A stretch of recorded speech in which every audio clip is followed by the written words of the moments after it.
You're on. Thank you. I'll take it away. Well, welcome everybody to the Oaks College uh, Parent Virtual Family Orientation. This is the time when we get to tell you a little bit about where you're sending your kids and how excited we are to receive them over here and take good care of them. So I am the provost. I explained to the students that provost is kind of like the Dumbledore of the college. We're kind of in charge of the sort of academic mission of the college. We supervise the core course, which is the first year experience course that first year students come in who are non-transfer. So if you have a transfer student, they won't be taking core. But if you have a first year Frosh student that's coming in right from high school, they will be taking the core course, which I will facilitate, and we have a staff of instructors that will have sessions working directly with your students. Um, in addition to that, I oversee the academic programs for the college. And that includes our focus on community-based action, research, and advocacy. And you see Derek Jones, our director, right in the center. Works with the CARA program. CARA is a great opportunity for students to become engaged in the local communities here at UCSC and to get skills that allow them to take what they're learning in the classroom out into the world and make positive change with it. We also have a STEM community here at Oaks, which is a program that's designed to support students who are historically underrepresented in science, technology, engineering, and math disciplines. And so we have special classes for pre-calculus in a program called Math Academy. We have a scientist in residence who is at Beco House, but is available to all Oaks students. So if you have a student that is struggling with declaring a STEM major or finding community to study with and feel focused around their studies, the scientist in residence is the person that can help them do that. We are currently filling that position, but they will be in Beco House by the first week of the quarter. Oaks has also been one of the leaders at UCSC on providing writing instruction. So we have a really amazing writing tutoring program. If you're hearing your students struggling with writing, not sure how to work or get started with assignments, please refer them to the Writing Center, have them sign up for an appointment. They can come every single day if they want, if they need to. And Andrea Seeger, one of our lecturers in the core course, is the director of the Writing Center. We also have on the academic side our advising team with our preceptor, Danny Rodriguez, who will be with us as of 7 p.m. He'll participate in the Q&A, so he'll be available for your questions around advising and getting through your student's career at UCSC. And our wonderful advisors, Adrian Campos Arenas and Diana Saravina Briseño. We have some great experience helping students navigate university. So, you can find out more at the website, but that is our academic team. And I'll tell you a little bit about myself briefly. I'm a professor in feminist studies in the humanities. My training is as an anthropologist, and I work on gender and media in Latin America and among US Latinos. I work with transgender populations. So my projects have been primarily around how transgender women from Latin America navigate the world that is really hostile to their existence. In particular, Venezuela. My background is from Colombia. I have family that lived in Venezuela also, but I'm Colombian and grew up in the United States since I was 6. So I also relate a lot to our immigrant students, our bilingual students, and folks who are just really trying to find a place for themselves in the university. I'll leave it there, and I'm happy to answer any questions later on. Oh, I thought we were going to do the student life team, but that's coming later, right? Okay, well, I'll move through these slides then. So I will tell you a little bit about college advising, which, again, Danny will answer more questions about next, in the next part of the session.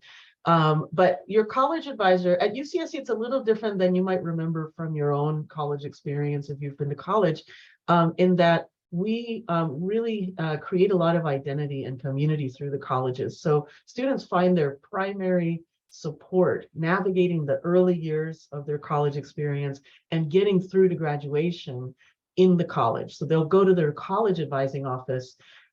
In some universities, there are like central advising offices that help people do that. We really want to make sure that people feel supported in community here. So that's why we have college advising. Alongside college advising is departmental or major advising.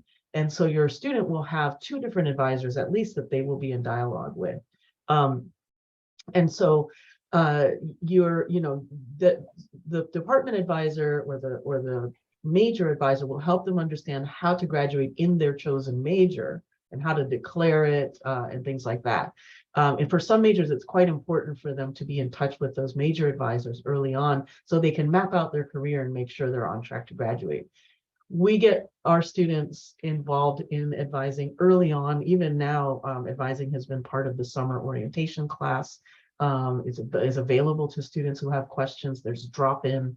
So you can definitely at that website find the drop-in hours. Actually, it's tomorrow from 2 to 3 p.m. So you can definitely have your student drop in on Zoom and start to talk. We also have peer advisors that are available by chat.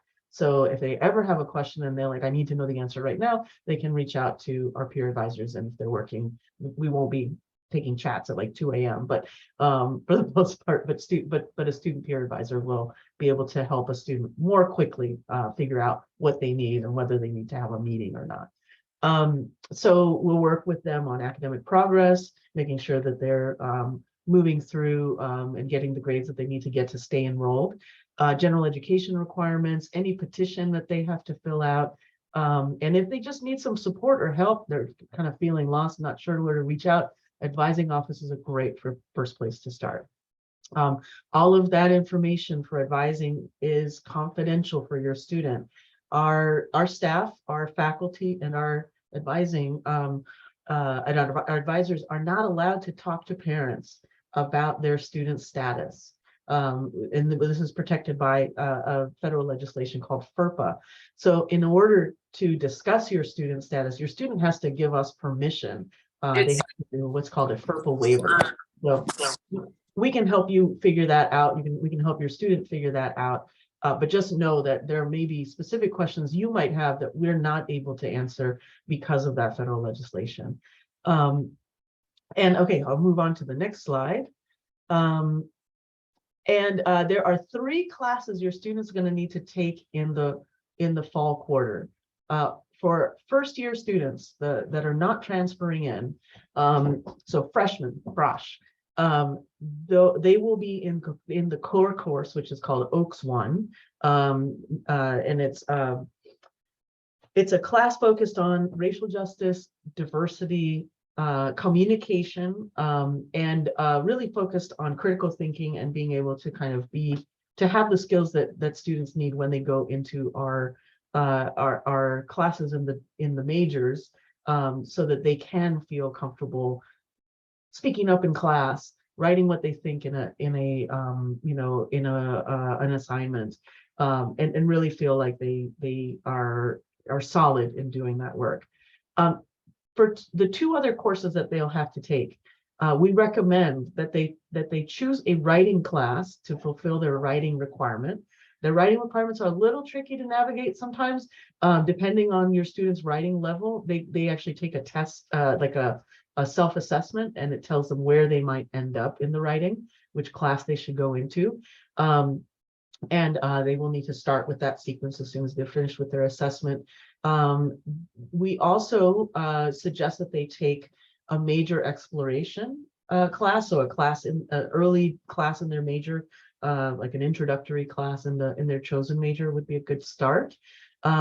They could also take an elective, just something they're interested in learning more about. And that often is really an amazing way to have students just open up and really kind of make connections that normally they wouldn't. And finally, they can also take a general education requirement. So we're looking at students enrolling in 12 to 15 credits each course is a full-time course. You know, a one complete course is 5 units. We expect students to work 3 hours per unit assigned. So for a 5-unit course, they're going to be spending 15 hours per week on that course, whether that's reading, writing assignments, doing any kind of preparation, presentations, attending class, meeting with their instructor or TA. All of those are going to be the kinds of things they would spend time during those 15 hours. For a 2-unit course, they would spend 6 hours a week, right? So your student can gauge like their workload by the number of units they're doing times 3. So if your student chooses 12 units, they're working about 36 hours, right, per week. And for some students, that's plenty enough. So picking a core course, one other class where they're either exploring their major, doing writing, or doing one of the GE requirements, and then a 2-unit class where they're getting some academic support skills, or exploring a topic, or doing some community engagement. That's a great course load. That is considered a full-time course load for students. Some students may want to do 3 5-unit classes, and that would be 45 hours a week of work. So that's a good way to think about how the courses get laid out. Well, there's a few things we don't recommend doing in the first quarter, right? Which I'll get to in a little bit.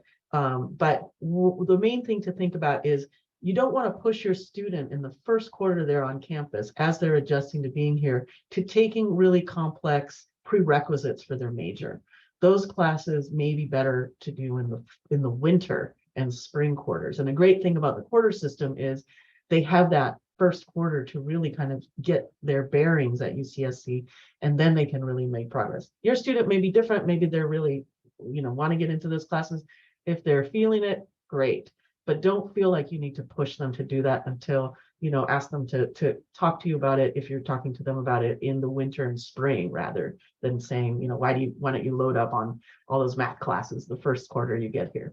80% of our students at UCSC graduate with a different major than the one they've proposed now. So it's also important for students to know that there's room to grow and change. There are ways for people to accomplish the goals they have without necessarily like entering or finishing the major that they initially thought. I went to undergrad as pre-med, and I came out an anthropologist. So, and it worked out pretty well for me. So it's totally normal. In fact, more the norm for people to change their major over time. So don't worry about that if that comes up for your student. All right, next slide, please. And yes, the advising staff asked us to tell you to keep in mind that students may not get their first pick in a class selection, and it will be okay, especially for students that just get in. There may be classes that are in the upper division that they want to take. They may not be able to take those, in the first year. There may be majors that are really impacted. There are a lot of students that want to take that major, and they may not have priority as a first-year student to actually be able to, to get into the class. And, a lot of the skills that we learn as we move through a system like the university are about figuring out how to keep our eyes on the prize and work towards our goal within the, the complications that occur in that.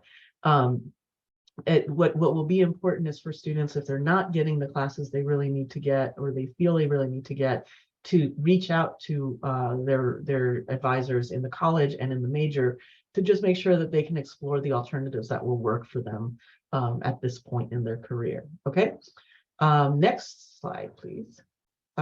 So the quarter system, I wonder if y'all can raise your hand if you have been in the quarter system before. How many of you? Oh, I think we moved too quickly. Can you go back to the previous one? I got one person in the quarter system. Yay, 2 people. Great. I was in the semester system for undergrad and then moved to the quarter system from grad school. Thank you all. Yeah. So some people have experience with the quarter system, and you probably know, you can take your hands down now if you want. But you probably know the quarter flies by. It goes by very quickly. And these are some, recommendations that our advising staff has for our students in the different weeks that they're moving through, especially their first quarter here. If you can get kind of on top of these milestones, your progress through your education will be a lot smoother. So week 1, make sure you're attending all classes, get started with your reading. We actually ask students to read in the summer for our core course, so they should have completed their core course assignment, their summer reading assignment before they arrive. Sometimes we find students doing that reading right the first week they get here, but there's a lot of people to meet and exciting things to do that Camarina's staff has put together. So they may want to get a jump on it by making sure that they're reading the first book that we ask them to read for core, which is The New Jim Crow by Michelle Alexander. In week 2, they want to double check their enrollments and make sure that they are getting access to the tutoring services they need. There's a lot of different tutoring services in departments and in the university in general. So week 2 is a great time for them to be looking at that and making sure that they're actually enrolled in the classes they're attending, because sometimes the students will find that there was a problem with enrollment and they couldn't figure out, they weren't getting they weren't in the class, so they may be administratively dropped by somebody who didn't see them in week 1, and so that they'd have a problem at that point figuring out how to finalize their enrollment. But fortunately, they have another week if they do this in week 2 before they have a last chance to make changes to their classes, right? So week 3 is the add drop deadline. And that will be the last point your student has in that quarter to make sure that they can actually be enrolled in the classes that they want to be in. Also important to be studying in week 3, even though there's no kind of hair on fire emergency in week 3 just yet, but midterms come in week 4 and 5. So staying on top of the studying in week 3 really helps students get ahead and feel like they're prepared for midterms. When midterms come, it's also really important for students who are starting to feel like they're struggling to reach out for help. Our faculty and our teaching assistants have office hours. We're actually mandated by the state to hold office hours, so it is your student's right to ask for an appointment to office hours in any of the courses that they're taking with any of that instructional staff. I think most of us are really dedicated to being available for our students, but sometimes we have so many students that we can't always accommodate a student at the last minute. So week 4 and 5 of a student starting to struggle, feeling like they're not prepared for a midterm, that's the time to reach out and have a study session, ask questions about the problem sets, check in with a professor, and really make sure they're on the right track.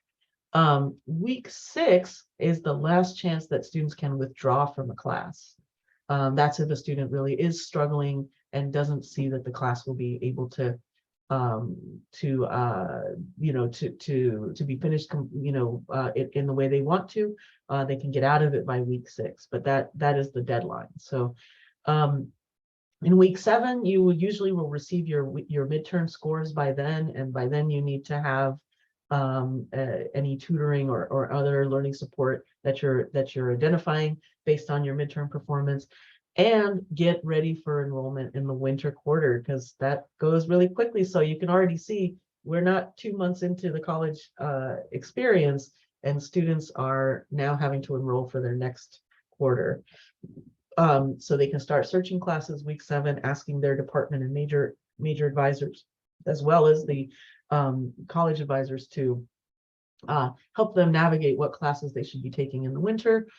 Some students have already filled out their study plans by then, and they're really on track to declaring the majors, so they can be ready to enroll in week 8, right? Week 8 is when you're really getting like your prompts for your final projects, your exams, and that's when you want to be checking in about how are things going before finals. How do you feel going into finals? It also is right before Thanksgiving, so you may see your student right around this time. It's a good time to check in with them on their progress. And finally, weeks 9 and 10, you're preparing for finals. There are a lot of study sessions and other kinds of learning support that professors, departments, and the learning support services make available. Another thing that's not on here is if your student needs accommodations for a disability, we have a really excellent disability resource center on campus, and early on in the quarter, I would say make sure you're getting your disability accommodations in place. If we get to the end of the quarter and your student still hasn't gotten those in place, they really need to be checking in with their professors and with BRC to ensure that they have the best support available for getting through final exams. All right, okay, now we can go to the next slide, which I've mostly gone over, and that's the Westside Writing Center, which we talked about at the beginning. Our College Math Academy, if you have a student in pre-calculus or Math 3, Math 3A, they can also co-enroll in OAKS 3L and receive additional tutoring support through the college. Particularly important for pre-calc because students who want to qualify for some of the more popular STEM majors like computer science, biology, need to get through calculus at a higher level. And if you come in with pre-calculus, you really want to make sure you have good support. And that's why we have Math Academy.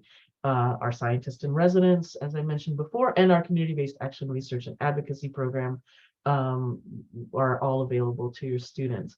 And one last thing to say, what we want to make sure is that your student, when they come in, is really feeling powerful and confident about their college education, and as they move through their courses, which are challenging, that they know they have resources to be resilient when things get difficult, when concepts are difficult to connect to, when they lose focus. That all that happens to everyone as they go through their college experience. So I don't know very many student robots that can actually do college without having any struggle. But I think that we really try to have a lot of support for your students as they go through their career here. So if anything comes up, I'm happy to answer more in the Q&A, and I would love to talk more about CARA during Q&A for sure. This is the last slide. Sorry, I thought we were already on the last slide. There are definitely ways to build resilience. Our advising staff is really excellent at doing that. Wait lists for classes that students want to take open August 22nd. So if your student is really excited about taking a class and can't enroll in it, they can, after August 22nd, jump on a wait list and try to get into that class, right? Every single class your student takes here, whether it is their major or not, will count toward the degree. So it's not a problem if your student ends up taking something that isn't, exactly what's in their degree. It's actually one thing we encourage. And a lot of the classes that are needed for completing a degree are offered multiple times a year. Count on us to help you out and your student out when they are needing to navigate this system. And I look forward to seeing your student walk across the stage and shaking their hand.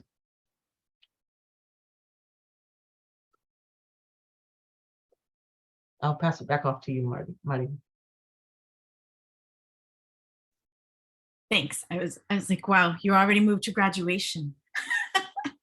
But yes, comes very quickly. Keep your eyes on the prize. It does come very quickly. All right, so I'm going to share some information regarding residential life, housing at Oaks College. Most of your students, if they are incoming first-year students, will be residing in one of our residence halls. As Dana mentioned, she oversees 2 of these 4 buildings. And they are named after really important figures in our currently and in our history. And so part of what Dana will be doing is supervising the NAs.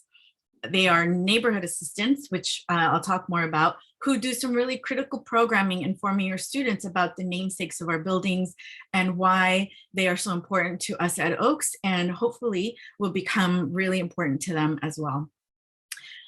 They will also realize really soon, August 15th, housing assignments will be made available, that 90% of them or 95% of them will be in residence hall triple rooms. And the residence halls are those, long hallways, shared common bathrooms. There are no kitchen facilities available in our res hall rooms. And we'll talk a little bit more too about what you can actually have in terms of cooking supplies, basically microwaves in these shared spaces. So who's here to help? I mentioned the neighborhood assistants. And again, these are undergraduate students just like yours, right? So they're anywhere from sophomores and above.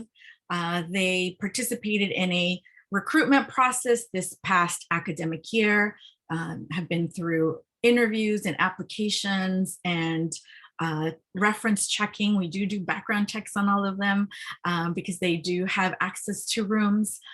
There are 2 to 3 per building. They are there to everything from helping students do roommate agreements in their rooms to, sharing what classes they've taken over the years and how to get to the dining hall. So very, basic things to more conflict management things, right? Like my kids only had their own room their entire life. So the first time they shared was when they went to college. That's a life lesson and something that our NAs are available to help you through. The NAs, our undergraduate students, are supervised by people like Dana, our CREs. And these staff live at the college, so they will be your neighbors. They will live across the hall from some of your students when they move into the apartments. They are also part of our crisis support team in the evenings. They supervise the NAs. They meet with students on a regular basis, depending on what's going on. We love to see students just to say hi. And sometimes it's more than that, right? There's some educational part of this residential life that CREs will be talking to your students about. What will they experience in the res halls, right? I mentioned NAs doing roommate agreements. We call these resident connections or intentional interactions. So they will be having one NA will be meeting with each room at the beginning of fall quarter to set, rules for the room, times that need to be quiet, number of guests allowed in the room, what they're willing to share, what they're not willing to share.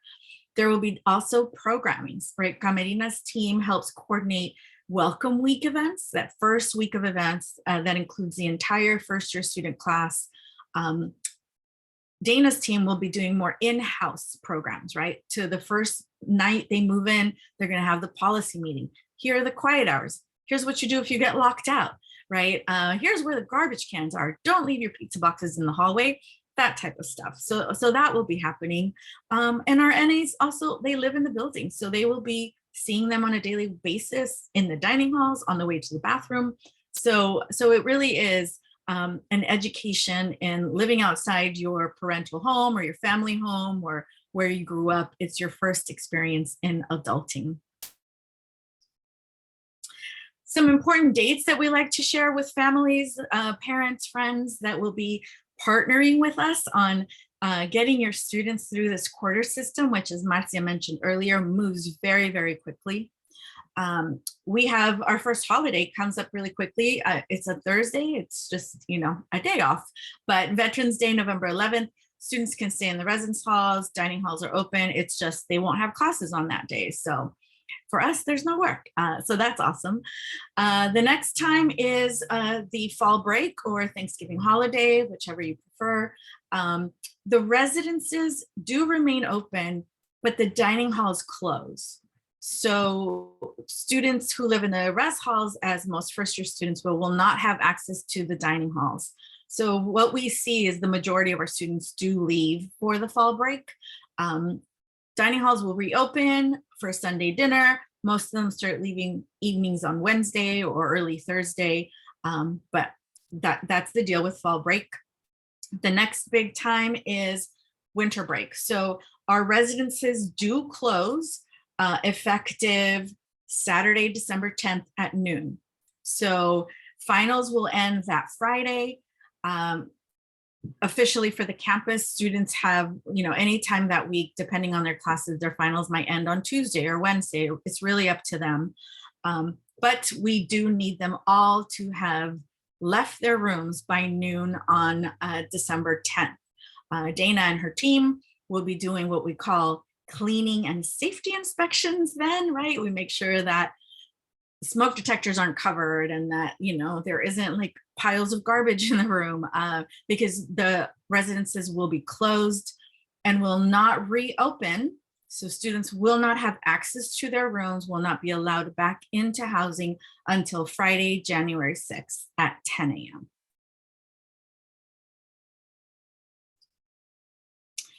Just some tips here. This is really bright red, but no scary things. I am a mom of one current college student and one recent college student. And so safety is a concern, right? We're always wanting to make sure that our students are being taken care of in all kinds of ways. Some of the physical safety ways that we have available are their key card access, right? Students should have already submitted their ID card photos. If they haven't, again, this is part of that partnering, please prompt them to submit their photo. It's a very specific kind of photo, like I think it can't be a selfie. There's very specific instructions about it, but that photo will generate their ID card, which they will receive when they move in. That ID card will be their key to get into their building and to get into their room.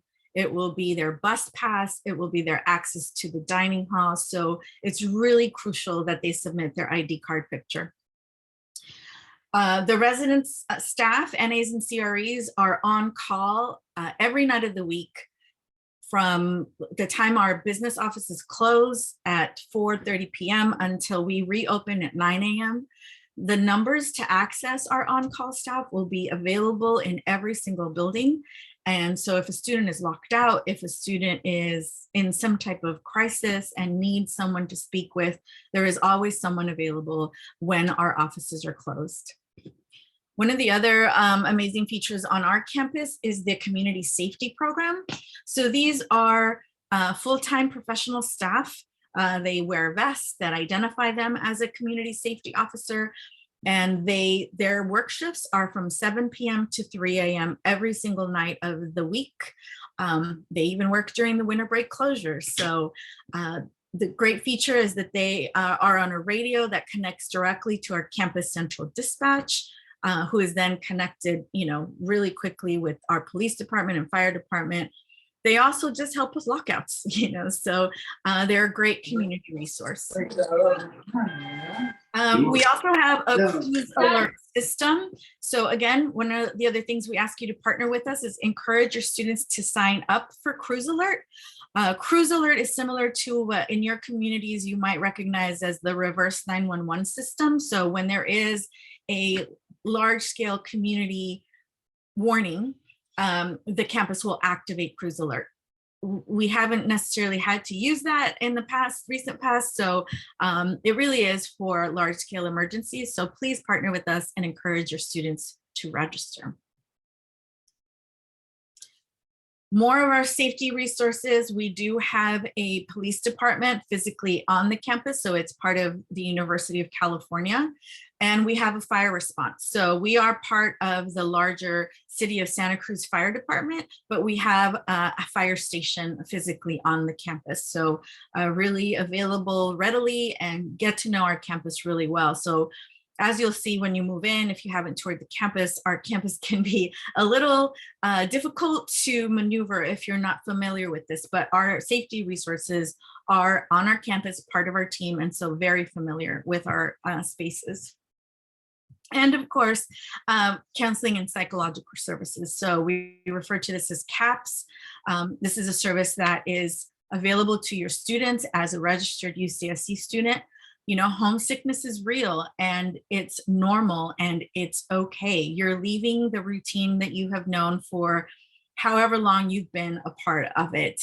And that can cause some anxiety. The quarter system causes anxiety. Making new friends can cause anxiety, and that's okay. And part of what we do on our team is normalizing that for our students, right? It's okay to feel anxious. And here are some ways to manage that anxiety. And CAPS is one of the resources that we have available for that and your students. And again, as a student, a completely part of the registration fees they pay go towards supporting that center. So, it's not free to you because you pay for it, but it's definitely a resource you should take advantage if you need it.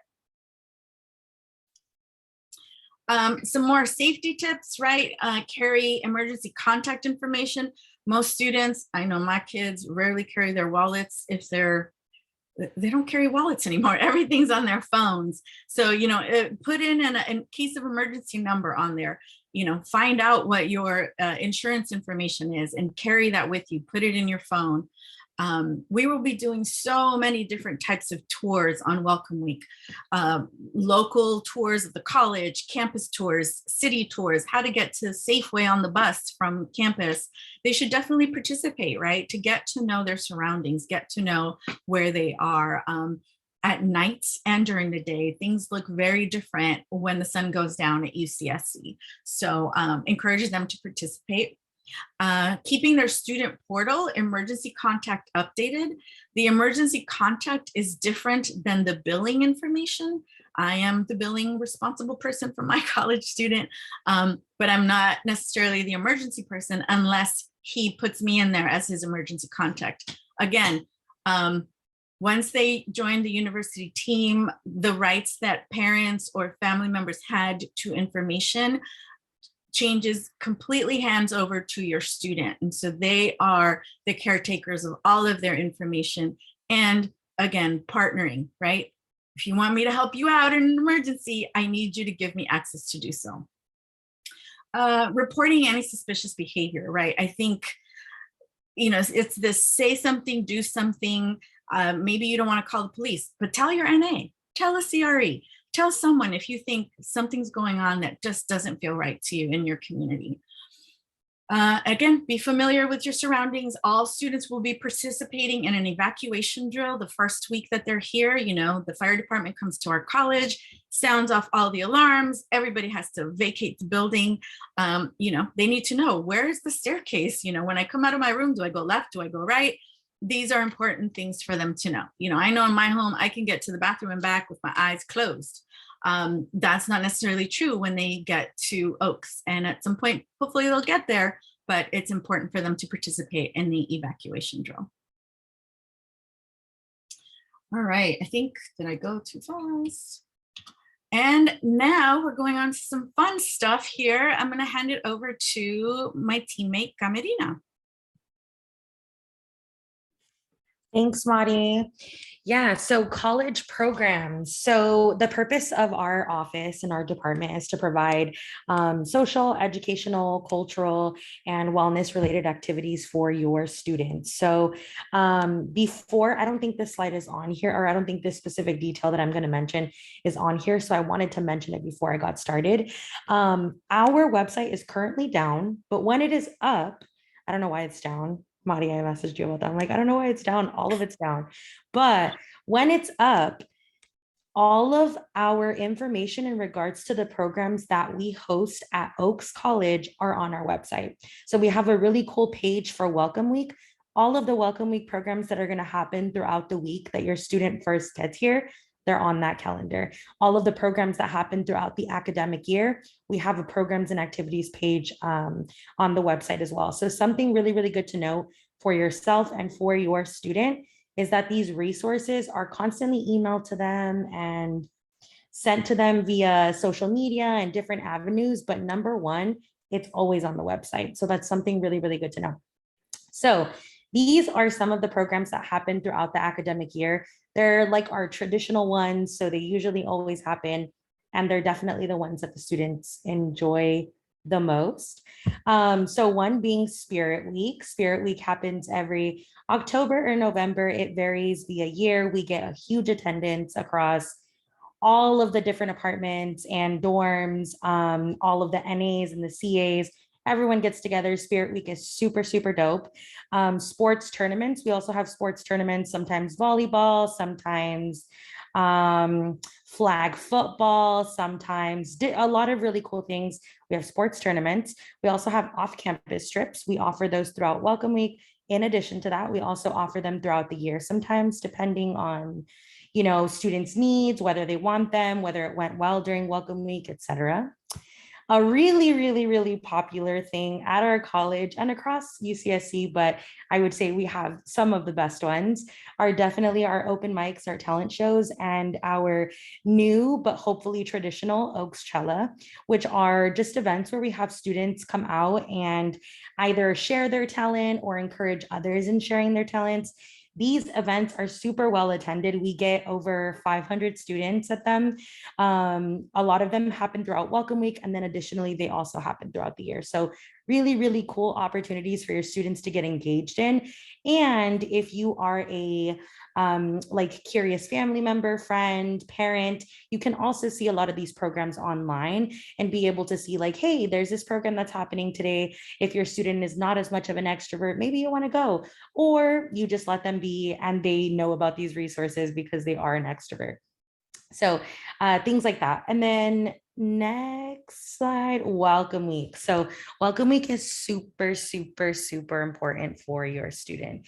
It is the first time that they step onto campus or get to experience any campus programs, any relationships with other students that are already there, AKA the Oaks Welcome Leaders, the community assistants, and the neighborhood assistants. So Welcome Week is super, super important. We always encourage the students to attend as many Welcome Week programs as they can. And usually those students that do end up really, really having a good time and sometimes meeting their friends for life. So that's something to really consider for your students. And then for if you're students and you're in this session, please come to Welcome Week. We have amazing things planned for you all, and it's always an incredible time. So packed with events. Again, this calendar is on our website and is updated right before it happens. So all of the Zoom links, all of the locations, everything you need to know for the program is on that calendar. This does begin as soon as students move in. So move in is the 15th and the 16th. The 15th, there actually won't be any programs because we're waiting for everyone to move in on the 16th. So the 16th is actually when our programs start, and the 16th at night, all of the students have their building meetings. And then in addition to that, they also have their first program. Traditionally, that is S'mores and Glow. So something to know, and one of our biggest attended events, which is super successful every single year. Again, a tradition at Oaks College. This also includes some mandatory sessions. So there will be some mandatory sessions that are on their calendars. Another really cool thing that I do is on the calendar, on the Google Calendar, I add every single student to the invite. Therefore, it shows up on their personal calendar. In addition to this, it also lets them know whether it's virtual, whether it's in person, and whether it's mandatory or not. So in the heading, they can find all of that information. It's super clear, and it's very easy for them to navigate. So Welcome Week is designed for them to really feel out what Oaks College is going to be like, build those connections. And it is a kickoff to their college experience. So it's a really, really great time. But in addition to all of the fun stuff, we also do a lot of really helpful things. Like we have a lot of the resource centers come out and we provide them with different lists of what resources are available to them. Like Madi mentioned earlier, we have off-campus trips, how to ride the bus, how to navigate the bus lines. So in addition to all of the fun things and the many, many pizzas that we'll eat and the many, many movie nights that we'll have, we also do a lot of really good information in regards to what they need to know to succeed in their next 4 years. So yeah, this is for 6 weeks. So this is important because it helps them. So this is for 6 weeks programming that we do at the college. Every college is required to do this. So it's something that every college definitely puts focus into. It hits these various topics at the bottom. So campus pride, Santa Cruz community, safety and health, academic success, extracurricular involvement, identity development, which is another thing that a lot of Oak students will get to explore is who are they? What do all of their identities mean? And how is that going to impact the next 4 years that they experience at Oak? So another thing to know is homesickness is totally going to be normal. It's going to happen. Sometimes we get those students that are like, I just came out because my roommate literally pulled me out the door, but now I'm having the best time ever. So it will happen. But we definitely, there's ways to navigate it. And we also have so many resources and so many students that are there to help them navigate this experience. I got everything there. More ways to get involved. So this is probably my favorite slide, just because these are the things beyond Welcome Week that really happen throughout the entire academic year that students get to participate in. So the number one thing, which I encourage everyone to be a part of, and it's not just because I advise them, is Oaks College Senate. In Oaks Senate, students get to really dictate how to help the college, how to support the students at the college. They get to advocate for different initiatives, different things happening on campus. They get to meet folks, take on leadership positions, build community. It's an incredible experience. So it's a leadership opportunity for your students.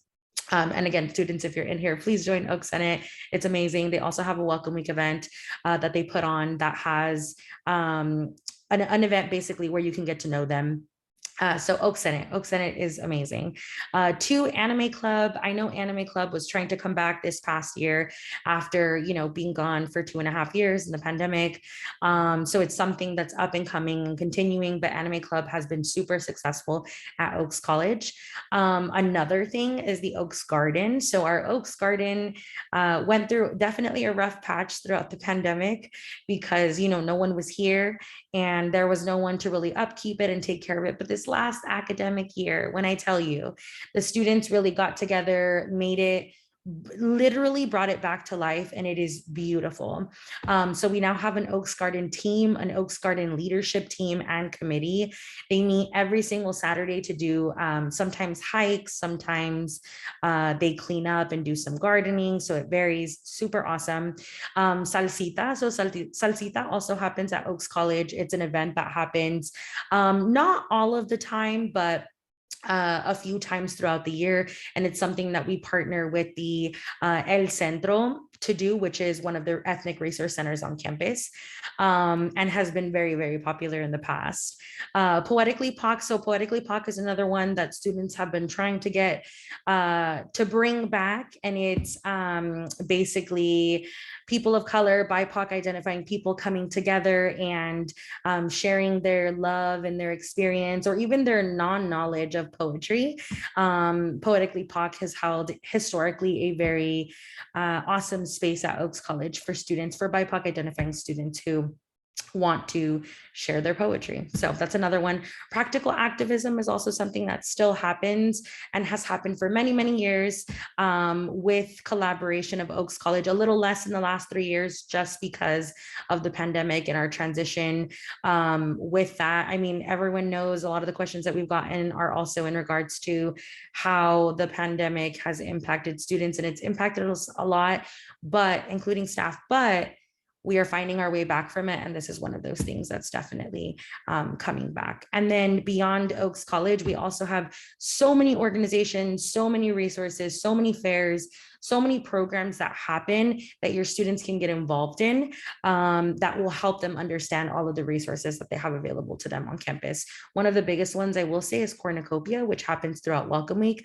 And it's literally so many people from different places on campus that just come together to, all they do is give resources to your students for an entire day. So it's really awesome. I would encourage you to encourage your students, or if you're a student, definitely go to Cornucopia. It's super awesome. And then I think there's one more slide, unless I'm, oh yeah. Another thing is, these are all of the positions that we have available at Oaks for our students. There's so many positions that your students can hold. We do have the recruitment and the hiring processes for them, for these specific positions, spread across the college at different times, but they're always advertised and students always know about it. A lot of the times we utilize platforms like Discord, Instagram, Facebook, Twitter. And then additionally, we also send out emails and newsletters. Our Oaks advising team puts together a really, really incredible newsletter every single Friday that your students can set up to receive. So these are some of the positions that your students can hold. The neighborhood assistants, which do a lot of the housing stuff, community assistants, which do all of the program stuff, Oaks welcome leaders, which do orientation, which is Welcome Week, academic peer advisors, core course mentors, or Oaks mentors, Oaks tech crew, social media specialists, office assistants, and then we also have a student sustainability advisor and representative. So these are some of the opportunities, or I think all of them, Madi, if I'm correct, that exist at Oaks College for them to have a leadership opportunity and get paid. I also want to add that historically, some of these positions used to not be paid and used to be volunteer, but a lot of them are transitioning to being paid, which is super incredible. So these are paid opportunities for your students to, yeah, they're all student positions. Awesome. Yeah. So all amazing opportunities for your students to get involved in and get paid. So really, really good to have in mind. Oh yes, Kara interns.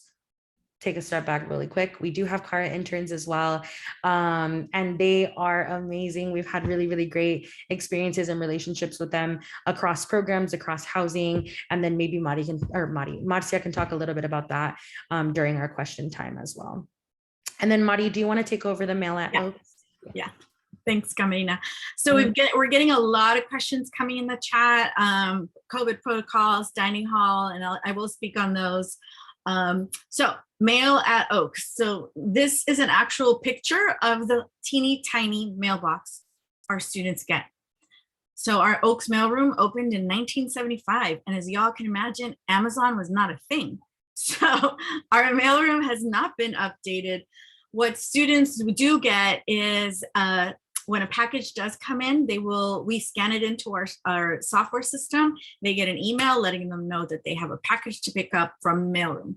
The things that they do get in these boxes, which I think less and less people get anymore, is actual like paper mail things. But any announcements regarding packages will go to their email. Also, if you are addressing a package to your student, or if a student is going to want to receive a package, the way that we have this listed here is exactly how they need to label their mail. First name, last name, UCSC, comma, Oaks College. This number sign, they will receive a specific number assigned to them on move-in day. So they won't know that until they move in. 231 Oaks Road, Santa Cruz, California, 95064. The mailroom is physically located at Oaks College, so that will also be a part of one of the many tours that they will do on move-in day, is how to open the mailbox, where the mailroom is, what our mailroom hours are. Packages are very critical nowadays, so please help share this information. This also will be shared with students when they arrive. All right, so just our final slide is, I know that we've been posting a lot of our websites and they seem to be down. We had an outage on campus. I don't know why, but anything.ucsc.edu a couple of days ago was not working. Looks like that might be happening again. So please be patient with us, and I'm sure our IT team is taking care of it.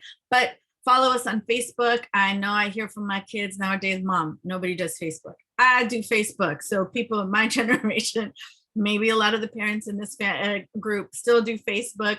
We also have Instagram, which is hugely active. We have a huge following on Instagram, and that seems to be where students go for information now. So you as a parent, a family member, a friend can also follow us on Instagram and see what's happening at Oaks College.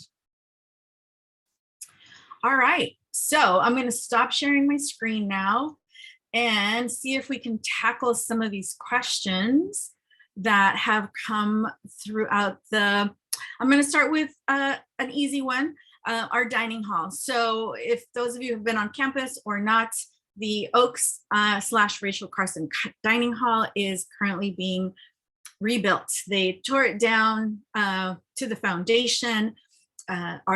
We had outgrown our dining hall, and so it's going to be beautiful, brand new, new appliances, new everything, new chairs. It is scheduled to open in January of 2023. Oh my gosh, okay, that's a lot. For now, your students in the res halls who have to have a dining hall, have to have a dining plan, can either eat at our Oaks Cafe, which is there locally at Oaks. They can use their meal plan there. They can go to any of the campus dining halls across the entire university. You know, once classes start, they'll be all over campus for meal periods. And so they can just eat at any of the dining halls that's available. Their dining plans will also get them food at our dining room coffee carts. and a couple of coffee shops we have on campus. So they will have access to food all over campus all of the time. And in January, we hope to unveil this beautiful new dining hall, which will be much closer to them. But for now, we consider going up to Porter, the closest dining hall, part of our wellness routine. Just do a few little steps. It's okay. And if walking isn't your thing, you can always just take a shuttle. You could take a shuttle from the West Remote, which is the closest to us, up to Porter, if you prefer not to get your steps in, or maybe you got them in already and just want to take the shuttle. So dining should not be a huge problem. The other is COVID protocols. So as of now, right, I mean, we've all survived, or we've all been through the myriad of COVID mitigations we've had. As of now, masking is not required on campus. Students are required to be vaccinated. They need it and boosted. This was part of their online orientation. They needed to have submitted their vaccination requirements. They will not be allowed in university housing if they do not have proof of vaccination or an exemption approved. So that is another critical piece that needs to be taken care of before they get here. And we all wait and see, right? This past academic year was our first full return to housing. We had 9,000 plus students. We started with everything in person. By the return of winter quarter in January, we were back to virtual, dining halls were closed, everybody was masking. And, you know, we got through the spring quarter. So we just don't know. We don't know until we know. But most importantly, get vaccinated, get your boosters, and get your vaccination information in. Dana and Camarina, were there other questions that came in that I missed? Yeah. I can read some out loud, and then Dana will just be copying the ones from the chat in the meantime. And then if you want to take a break, Dana, we can switch because there's quite a few. So I'm going to start reading them from the top. For family housing, is the meal plan required during spring and fall? I believe there is no meal plan requirement for family student housing, but I would definitely encourage you. Family student housing is not one of my areas of expertise, but definitely check our housing.ucsc.edu website when it comes back online. Awesome. I have another one. Also, in addition, we're taking notes on all of these responses. This document will also be on the family resources page. So if you're missing some of these responses, it's okay. We're going to have it on there for you. When will financial aid determinations be sent out, and can one request more funds? If so, how would one go about requesting additional funds or grants? I also have seen that our advisor, our preceptor, Danny Rodriguez has joined us. And so I want, Danny, please introduce yourself. And if you and or Marcia have an answer to this question, I would, hand the mic over to you. Hi, everyone. My name is Danny Rodriguez. I'm the lead academic preceptor for Oaks College. That means that I supervise the advising curriculum and the advisors for the college. When it comes to financial aid is a very specialized area, I would say. They generally are in communication with your students about when things are due. One of the things that I put in the chat, and now I'm realizing that all these links are not working too great, is the academic and administrative calendar, and that gives you a sense of when different deadlines kind of happen at the university. It gives you a sense of when financial aid should be dispersed, as well as when bills should show up on a student's account. So bills will show up on August 30th, I'm seeing here, and then financial aid disbursements to the account will happen September 13th. Unfortunately, I am not a financial aid advisor. There are financial aid advisors for that. I did see that a link was placed in the chat where financial aid can be reached, and that's where you would be able to get more information. Budgets and packaging is student by student. So that's the other thing. They can give you general information, but if you're specifically asking about your student, make sure that you let them know that you want specific information. Thanks, Danny. And, from where I am, I can the websites are working, so I don't know if maybe something we put in the chat. I'm gonna quickly share my screen so you can all see some of the sites. So this is our main UCSC site. And what Danny was speaking of, the calendar is in this top navigation under calendars.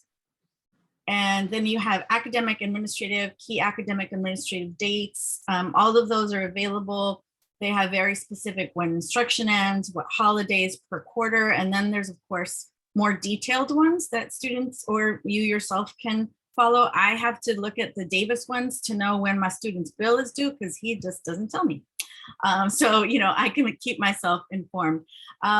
The other website we mentioned a lot is our Oaks website. So here it is. It still says commencement because, you know, it's encouraging you to think about your commencement. But under the activities tab, where Camerina was talking about, you go here. There's a lot on the left-hand navigation, right? Welcome week that will be updated with the calendar Camerina was talking about, the Instagram posts and whatnot. For you all here tonight, our family and friends resources, the link is there. So this will be up to date. You can sign up for our family newsletter here. You'll see our calendar of events. This is tonight, our summer family welcome. The link was there, so it will be updated with this presentation. Academics, also go to that link. The things that Marcia was talking about, the CARA program is here. I know I saw some questions about that. So if you go to that left-hand nav, you can get all the details and info regarding the CARA program. So lots there. The websites are working for me from where I am. So hopefully, again, just type in oaks.ucsc.edu and it should get you there. All right. Any other questions, Camerina or Dina? Yes, we got lots more. Are credits and units the same thing at UCSC? Oh, let me just take a moment. I just put in the chat that I'm about to sign off in a few minutes. So if anybody has questions for me as a provost, I'm happy to answer them. And I can answer this question, which is that credits and units are the same thing, and we call them units at UCSC. So you would sign up for a 5-unit course. But if you say credits, people will think that they'll know what you mean. But so don't worry about that. So that's how it works here. Thanks, Marcia, and thank you for being with us. Danny has joined us on the academic side of the team. So any questions related to academics, advising, Danny will be able to help us. So thank you. I'm also seeing that another important member of our team has joined us. He oversees 4 colleges, so he was doing something similar at another college a few minutes ago. So Mike, would you like to introduce yourself? Yes, welcome everyone. I'm Mike Yamaguchi Gleason. I use he, him, his pronouns. I'm the Senior Director of College Student Life for Oaks, Rachel Carson, Porter, and Kresge Colleges. And glad you're here. We're looking forward to working with you all and with your students in the fall. Thanks, Mike. Welcome and good night, Marcia. Have a good one. Thank you. Bye, everyone. Look forward to seeing you move in. All right. Next question. What's the earliest time a student can move in? So our move-in dates will be, they're available on our website, of course, but our first-year students, new students, will be moving in on Thursday and Friday, September 15th and 16th. 15th and 16th. 15th and 16th. Classes don't start until that following Thursday, the 22nd. Exactly. So they move in on the 15th, 16th. Transfer students, depending on which community you're living in, you'll have specific information about when your move-in is. But we, you know, again, our campus is moving in 9,000 people. So we have to spread them out through 4 to 5 days of move-in so that you can have the best experience regarding parking and unloading and not be in long lines waiting to do that. So if you adhere to the information, students will get an email, right? So they'll have access to their housing information August 15th. A few days later, they will get an email that will prompt them to sign up for a time. So they can sign up for a time either on Thursday or Friday. And Morning, afternoon, there will be flexibility there. But in order for them to know when they're moving in, they have to take some action and sign up. So I'm just going to move on when you stop talking, so there's no weird gap.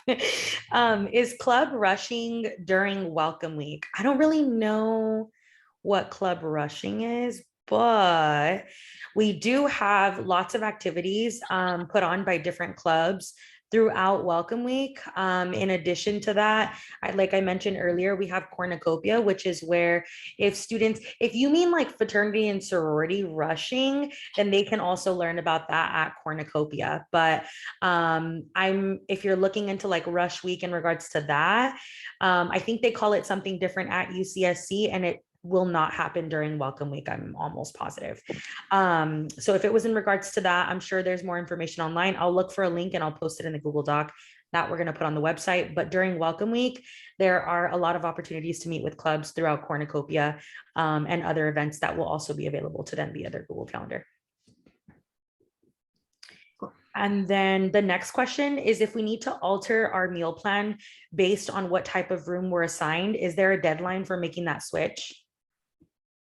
So any student living in the residence halls or the dorms must have a meal plan. So there is no opt out of the meal plan unless there is a medical reason, which then you would need to work with the Disability Resource Center on. You can always bump your meal plan up, but you can't decrease your meal plan. The only times you can decrease are very specific times. So as of now, whatever meal plan that the student indicated on their contract is what they will have for fall.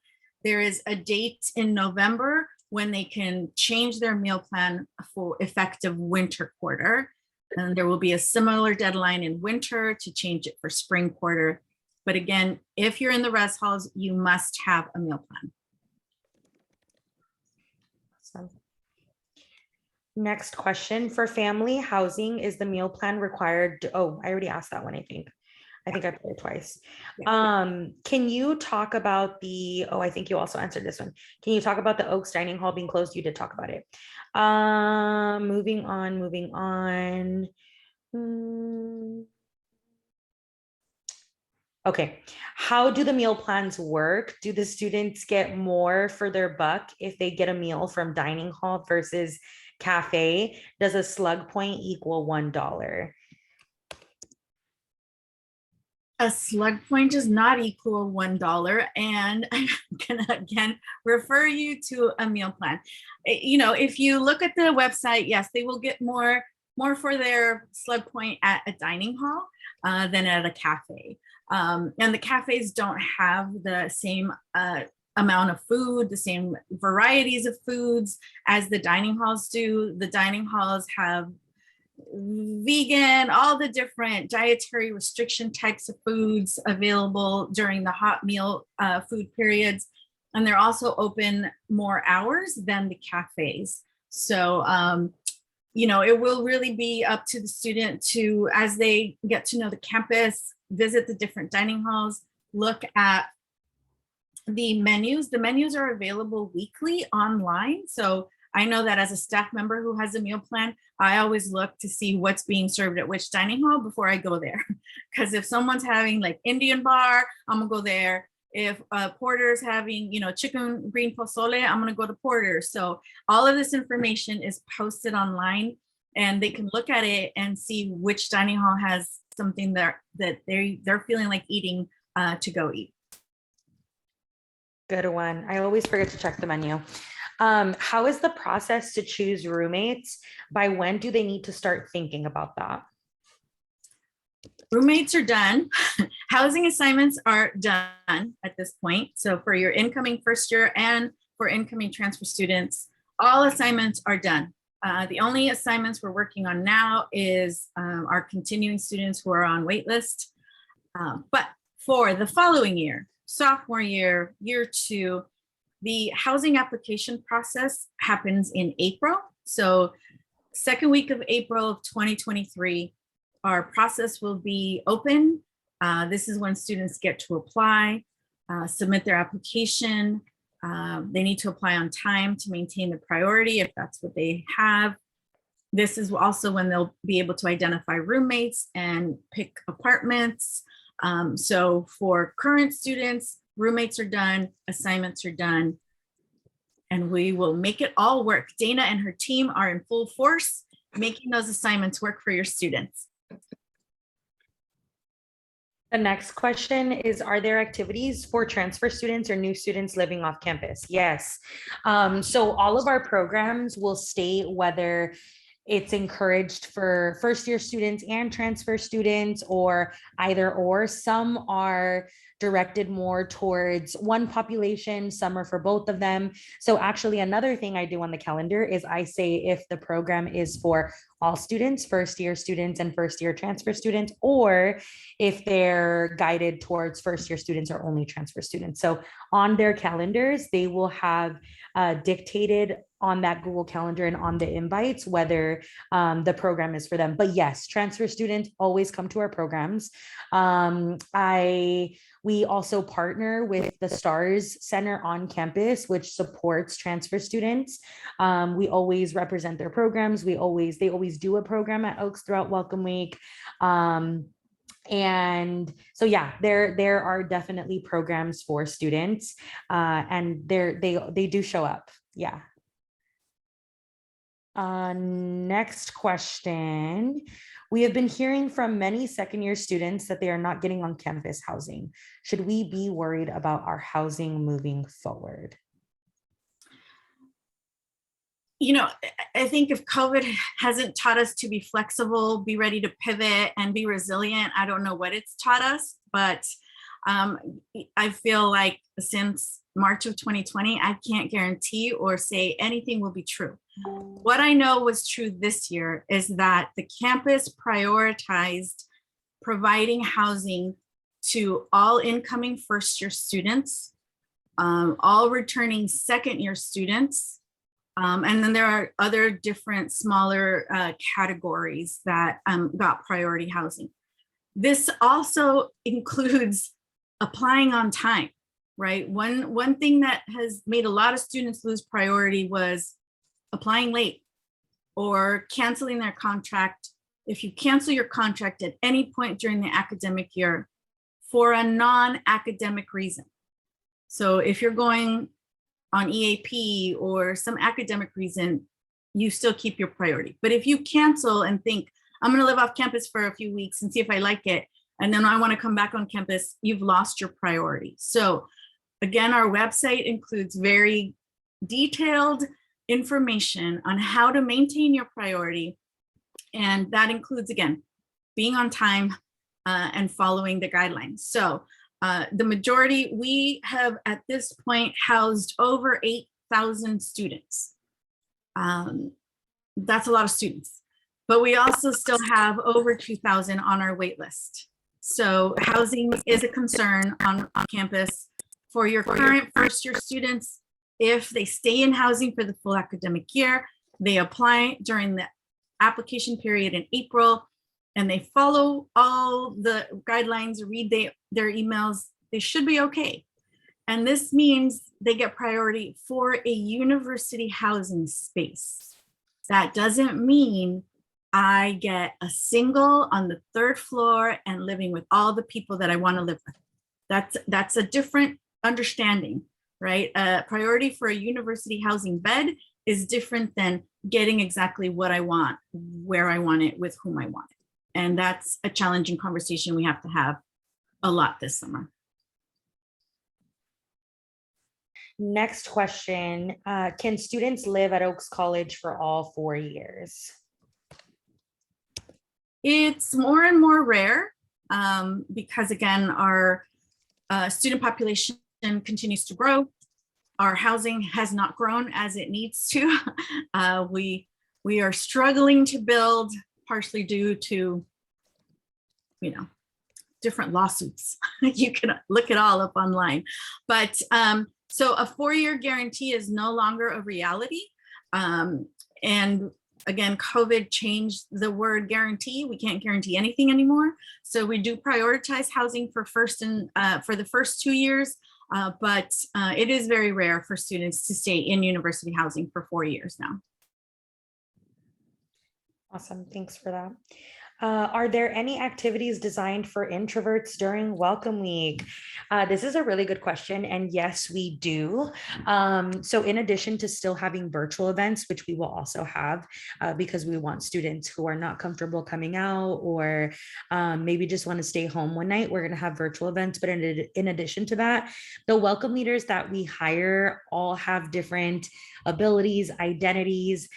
So there are definitely always really chill programs that happen in addition to the really wild, fun, extroverted ones. So yes, there are programs for everyone.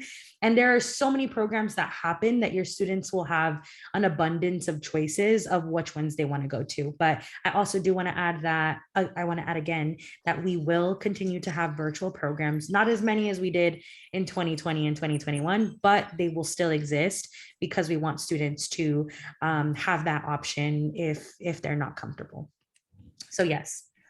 And then there's so many housing questions. I'm so sorry, Madi, Mike, everyone.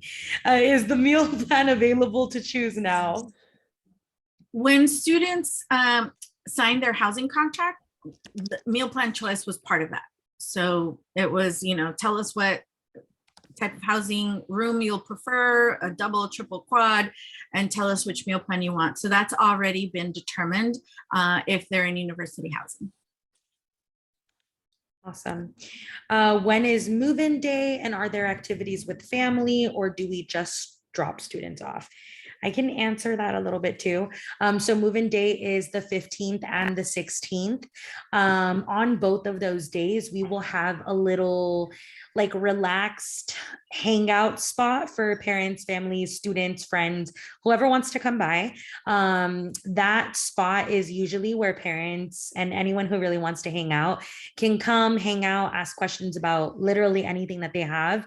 The person in my position will be there. All of our welcome leaders will be there. Madi will be there. There will be a ton of resources that day. And then in regards to programs for families, so historically, we used to do a family session. This last year, we didn't, but it's definitely something we're looking into again. During those family sessions, I can't guarantee that they will happen, but if they do, we had one in English and one in Spanish. They were always well attended, and throughout that time, your student was taken in an opposite direction and you were taken towards that family event. So we're not exactly sure. I can't actually guarantee or promise that specific one, but yes, there is a place for you to hang out if you want to separate yourself from your student. That happens a lot. They're like, oh, my students are like wilding out and they want me out of the room because they're with their friends. And so they come and they hang out with us, which is great because then we can answer their questions. So yeah, there will be stuff for you. We just don't know exactly what yet. So I'm sharing my screen again. So this is, top left here, housing.ucsc.edu. And I just searched on this site what to bring. So we have a little section in here, like what's in the room, what we suggest you bring.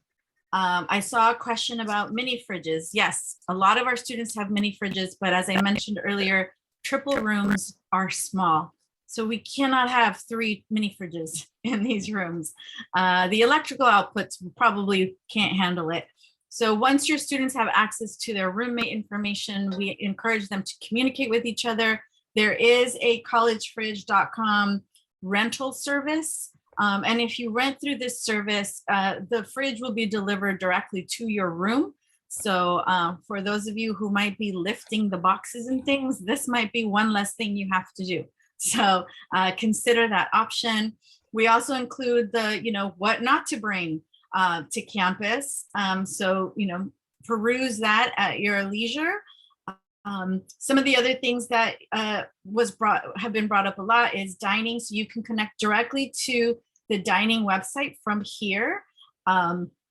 Dining again has, they have their summer dining right now. We have summer school, students are in dining, our dining halls are open. This calendar feature is there all year long. So you'll see what's open, which coffee carts which cafes are open. You can follow them on Instagram. So lots of really great information here for you. Again, I talked about locations, hours, and menus. So the dining halls post their menus here for students to review and see which ones are the ones that they want to go to. Ours is closed for renovation, sadly, but will be the brand new dining hall starting 2023, the place to go. So again, so much information available on our websites that you and your students can definitely review once you have some time. Awesome. Next question, what day is Boardwalk Frolic? So I actually know I got this email, Mari, but I can't find it. Mike? It's Monday. Okay, that Monday. So Monday is September, 19. is it 19th? Yeah. Okay, September 19th is Boardwalk Frolic. They'll also have the ability to like purchase those tickets and all of that information. Even listening to the And they'll have access to all of that. Next question, where can we find / contact our roommates? So again, starting August 15th, students can log into pulling up their student housing portal, and they'll be able to access that information there. And if the students' roommates don't provide an email or a phone number, that's because they're choosing not to provide that. So we can't provide it to you if it's not already visible. Awesome.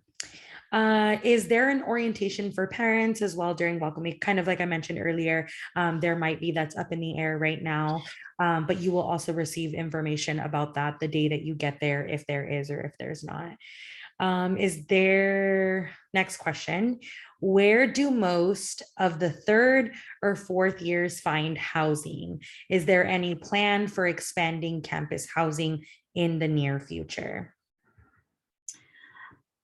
Yeah, I mean, most of our 3rd and 4th year students live off campus in the city of Santa Cruz and beyond. You know, I live in the city of Watsonville, which is about 20 miles south of Santa Cruz. And so anywhere in the county our students are living, there is a community rentals website through our campus website where students can find listings.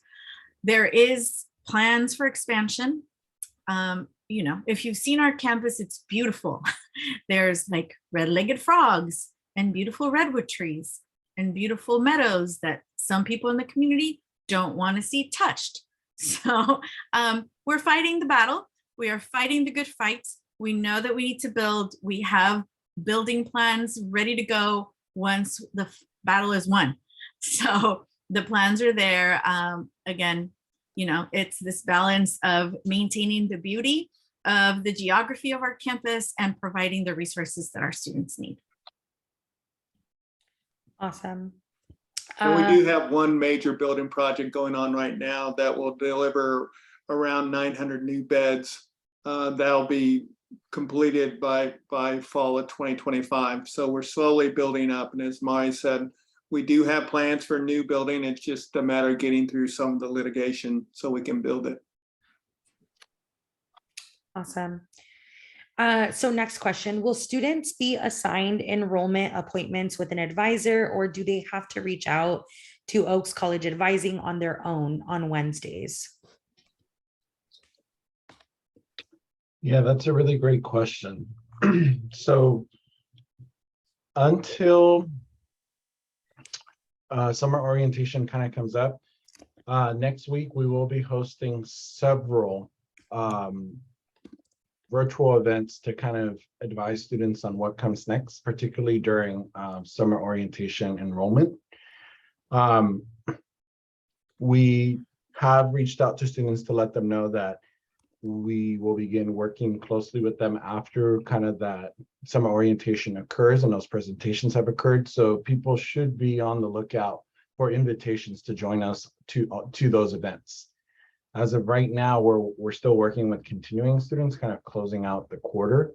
But beginning in August, we will be meeting with new students and in particular talking to them about summer enrollments and kind of what looks, you know, to be a great year.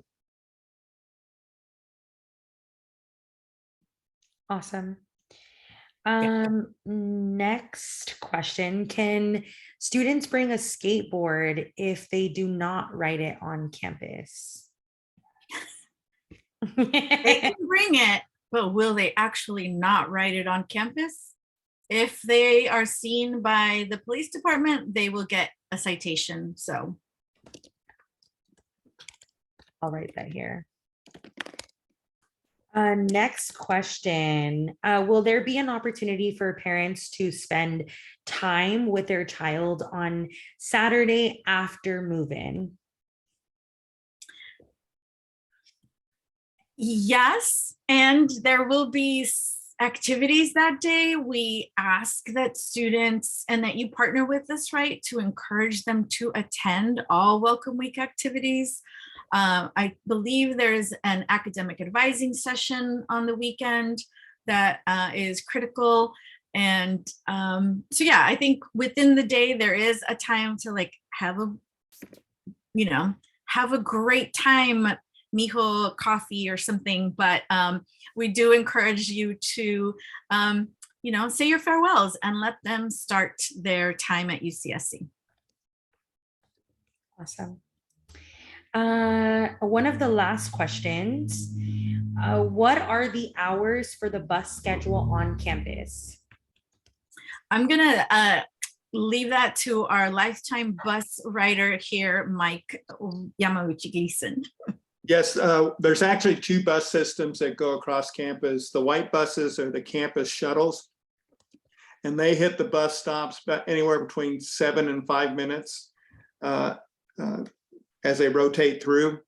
And then the Metro, which is a city bus line, there's you can go to scmtd.com, I believe, scmtd.com. That's the schedule for the Metro.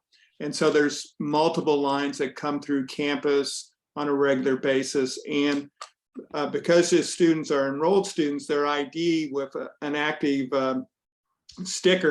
enrollment sticker, that is their bus pass. So they don't have to pay for the Metro. They've already paid for the Metro through their student fees. And as Mari said, I ride the bus. And so I get around. You can get around the county pretty well. You definitely can get around the city well. And then there's also a bus service from downtown Santa Cruz to San Jose. I believe it's not included in the bus fee, but it costs, I think, $7 one way. And now it gets you up to Dearden Station in San Jose. And that from there, you can get to different places, different airports, and different train lines. So, but it's pretty easy to get around. One of the things they'll do during Welcome Week is really show students how to navigate the campus, how to get to point A to point B. It's a fairly easy campus to walk around. The furthest west side of the campus to the first east side of campus, depending on how quickly you walk, is about 20 minutes. So just by walking. So oftentimes students will walk instead of waiting for a bus, but there's lots of ways of getting around, but buses are definitely a good opportunity. Yeah, again, I pulled up the website Mike was talking about. You can pick the route. This is the 19, the UCSC via Westgate, Monday through Friday schedule or Saturday through Sunday schedule. As you can see, there's buses available to get you in and out of campus and around Santa Cruz. Okay, so these are, again, some of the last questions that we have. They were actually emailed in, which was super cool and just helpful. So this specific situation, my student is introverted and didn't want to do a certain transfer program.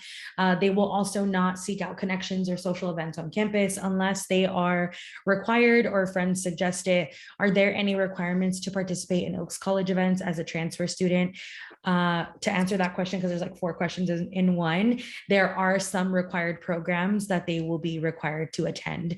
That is the same for first year students as it is for transfer students. They're different programs, but there are some that are required.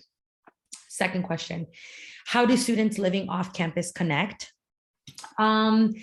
I think in a variety of ways, like we really try to tap into the off-campus student population through calendars, through social media, through adding them to all of our programs via Google Calendar invite, through like mass marketing to try to get them to take the bus to come on campus or get a ride to come on campus.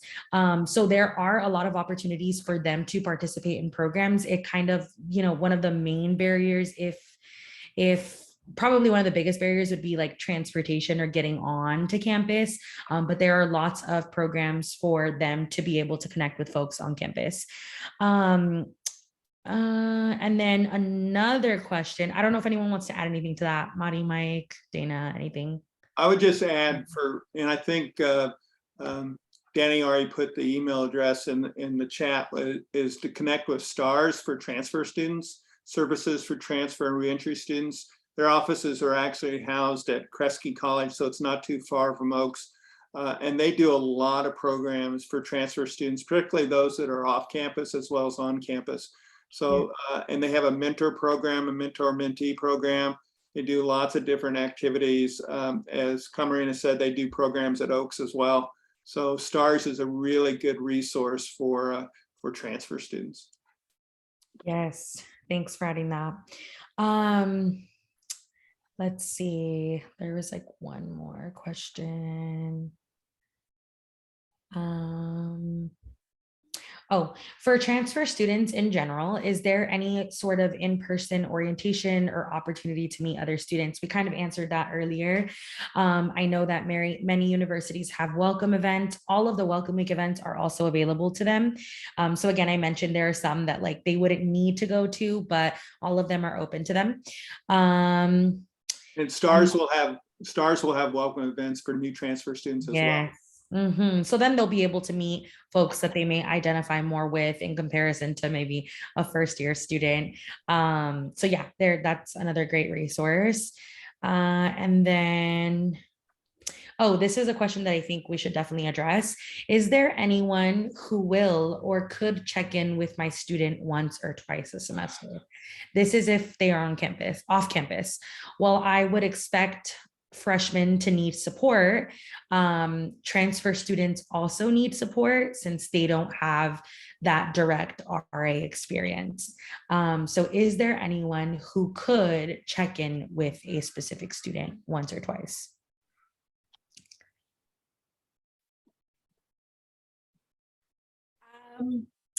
I mean, I think that we have resources built in for that check-in to happen. They should be meeting with their advisors. This is part of the partnership. We will be reaching out to our students, right? Saying, please, here's the resources, engage with us. But it is, again, it's a two-way street. They need to be willing to respond and get in touch. And so we don't have any necessarily built-in check-in process for off-campus students. I do know and have been a part of meetings where if a professor sees a student hasn't been in class for a few weeks or days, they will reach out to an advisor and preceptors like Danny's team. And so then Danny's team might reach out to the student saying, hey, your professor is looking for you. So there's, different, if students are part of groups, like if they visit the STARS office and the advising team there gets to know them and hasn't seen them for a while, they might reach out.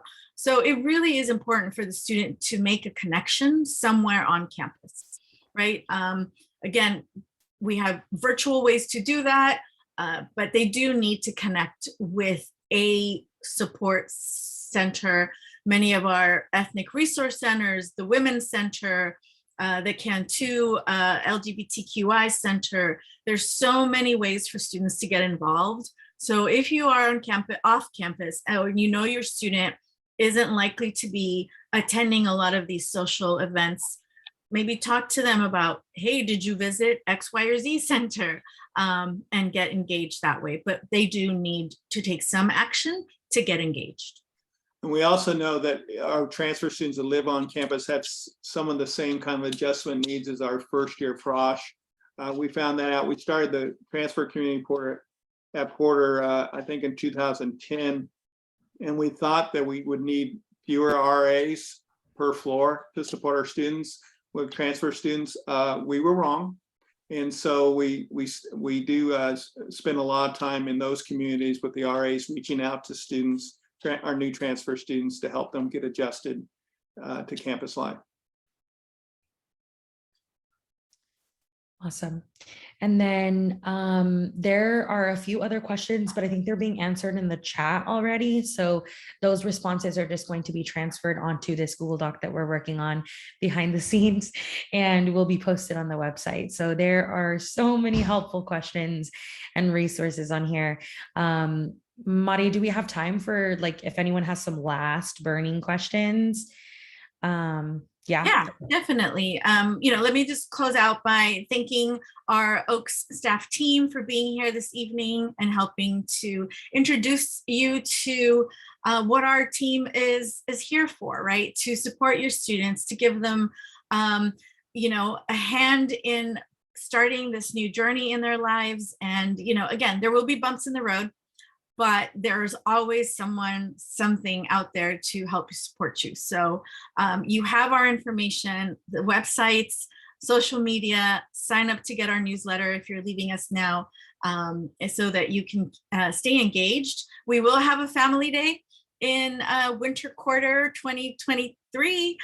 So, keep posted, signing up on the newsletter to receive the newsletter about Family Day. So hopefully that can be in person, and you can have an official reason to come back to campus. But if your student is ready to see you, definitely communicate that. And yes, I will stay behind to answer more questions if there are any, but thank you for being here this evening, and welcome to the Oaks family.